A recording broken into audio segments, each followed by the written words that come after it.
Hi guys, welcome back to the channel, and I thought I would do a bit of a different video than the normal videos. So this is my actual day-to-day car, in pretty much the exact spec as this model. Now this is a Fiat 500 Abarth. Probably one of the best hot hatches I think you can buy right now. They're great value for money.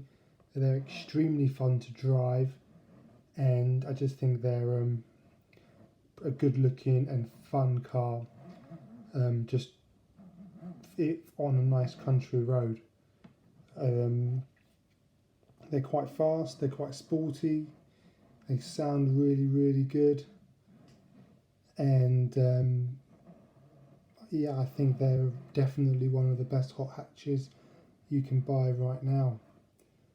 I've had mine for about 5 years, and I thought I would buy a 118 scale model of it. This one is made by Mondo Models. They're a relatively low-end manufacturer. I think this model was about £25–30 when I bought it. But I only bought it because it was off my real car. So let me know in the comments whether you like the Fiat 500 Abarth, whether they're your favourite hot hatches, or your favourite car in this kind of category. This one is definitely one of mine. It's very fun to drive, and I think it's probably one of the best ones that you could get. So let's kind of start off with the front of the model. This is made by Mondo Model Cars, so very classic Fiat 500 look. Obviously you have the lights and the indicator lights in normal place, but the Abarth is a bit more of a sportier model from the Fiat 500. It's got a slightly revised engine, different wheels, different grills, different exhaust, and just an overall bit more of a sportier, dynamic drive compared to the normal Fiat 500. It's also got a different interior as well. Definitely not as comfortable. This car is a very hard suspension, but it is built for sport and track use rather than just every day-to-day road use. But you can see the details here on the lights, which is done quite nicely by Mondo. You got the big Abarth badge in the middle, which is nice. You got all of this would be in metal mesh grills, but on this model it's just this black plastic grill. I think it still looks okay. Could have had grills in here which would have made it look a bit better, but I think overall the front of the model is quite good.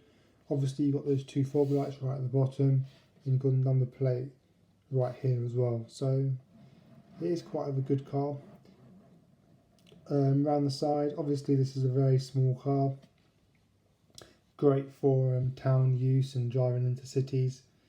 The wheels are nicely done. These are one of the differences between the normal Fiat 500 and the Abarth version. You get slightly low profile tyres, different style wheels, you get Brembo brakes, you get bigger discs, and just a bit more of a sportier drive. You also get the Abarth logo in the centre caps as well, the Scorpion. I think it does look quite good. It looks very sporty, not very practical, very uncomfortable with the low profile tyres, but again designed for a bit more of a sportier use rather than an everyday use. And exactly like my car, I've got the Abarth stickers down the side, again just for show really, I suppose. You got the Abarth badge up here. This is again just a sticker, but I think it looks good. I mean, I don't know who else makes these Fiat 500 models. I think I've seen one on BBR, but I'm not sure who else makes them. so I just thought I'd buy this one. I think it will do. So at the rear of the model, again, more differences here between the Abarth version and the Fiat 500. You get less boot space. Again, you've got the Abarth badge right here. You get a completely different exhaust on the Abarth models. These sound a lot more sporty, louder, a bit more aggressive, and just overall, I think it's just a bit more of a better feel when you're driving it. You've got the grills here on the side, which I don't think the normal Fiat 500 has, and you can have a bit more of aggressive diffuser at the bottom as well. These can be quite a track weapon if you get like a 695 Viposto Record Edition, or one that's really heavily kitted out for the track. So coming around the other side again, pretty much the same again as the other side. You do get this extended spoiler at the top, just for improved aerodynamics, I suppose, and greater downforce. This model does open up as well, but I normally just display it with everything closed. I think the engine bay opens up. You can't see too much engine detail in there. I think this produces around 150 brake horsepower. This one, but it looks okay. I just really got it because it just is a model of my actual car, and the interior as well opens up.